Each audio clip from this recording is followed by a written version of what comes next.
Gender and culture in communication. Gender and culture affect the way we communicate and interact with one another, from the way we express our thoughts and emotions to our usage of time and expectations for appropriate behavior. These factors can be greatly determined by our gender and our culture. Gender speaks to a set of socially and physically defined characteristics which influence how we behave and how we're treated in society. These traits are usually defined in reference to concepts of femininity, masculinity, and androgyny. Gender identity plays a significant role in the socially defined characteristics of gender, whereas biological sex refers to the biological characteristics of a person. Culture speaks to the shared habits, beliefs, traditions, artistic creations, and achievements of any given group of people. Cultures may exist within other cultures, and these are known as co-cultures. Chronemics in verbal communication are time-related cues such as pauses, conversational rhythm, or time of day. However, chronemics are not limited to their application in verbal communication. In fact, chronemic cues can vary person to person as well as across different cultures.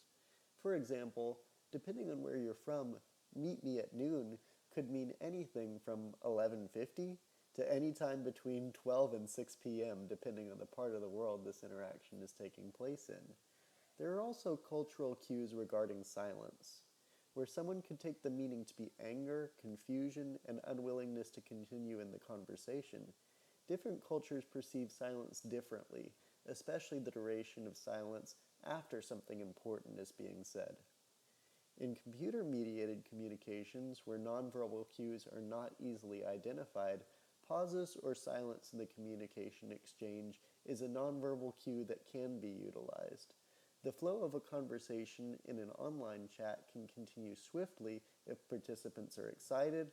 A long composing symbol might mean a participant is writing a long response or thinking a lot about what they're about to say, or a lack of response might indicate a disinterested party or someone that's left to take care of something. Individualistic and collectivistic cultures. In general, collectivistic cultures put more emphasis on group dynamics, and individualistic cultures put more emphasis on individual accomplishments and responsibilities. In individualistic cultures, one might be more concerned with things like getting a new job or a promotion, whereas in collectivistic cultures, one might be more concerned with preserving harmony in the household or workplace. In 1980, Hofstede defined individualism as a focus on rights above duties, a concern for oneself and immediate family, an emphasis on personal autonomy and self-fulfillment. Collectivism is a social way of living in which decisions are made with a focus on accomplishing the goals of the group or community. One example is someone attending college to become a doctor because these were the wishes of their family. Cultures that embrace the collectivistic culture are very common in Eastern and South American countries, whereas Western countries like the US and Europe tend to be more individualistic. Power distance speaks to the cultural phenomenon of separation of autonomy and influence in a given society, how that separation is defined, and the overall extent and perception of that separation between individuals in a given society. In general, Western cultures such as the US and Europe tend to have lower power distance between individuals, and Eastern countries such as China and Japan tend to have more power distance. High and low context cultures refers to a given culture's tendency to utilize nonverbal context in communication. For example, a bow, a handshake, or a facial expression when expressing something might have a significant impact on the meaning of a message as compared to examining the verbal content of a message exclusively.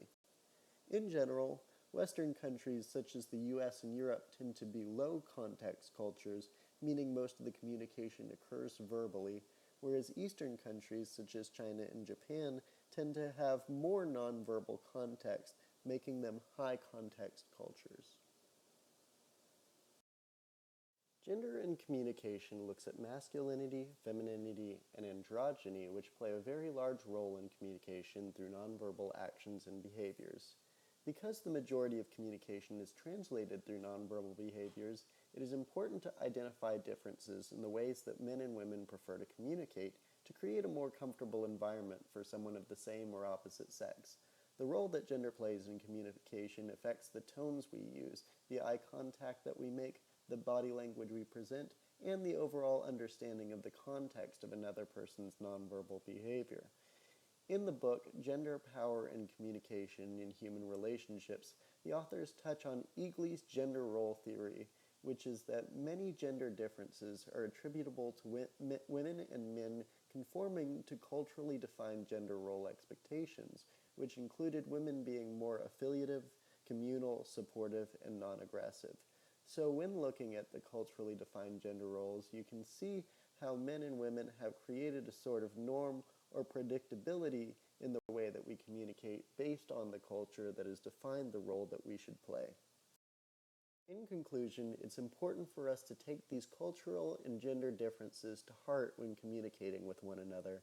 Being considerate of these things allows us not only to avoid miscommunication due to ignorance, but allows us a special appreciation for those things that make us different.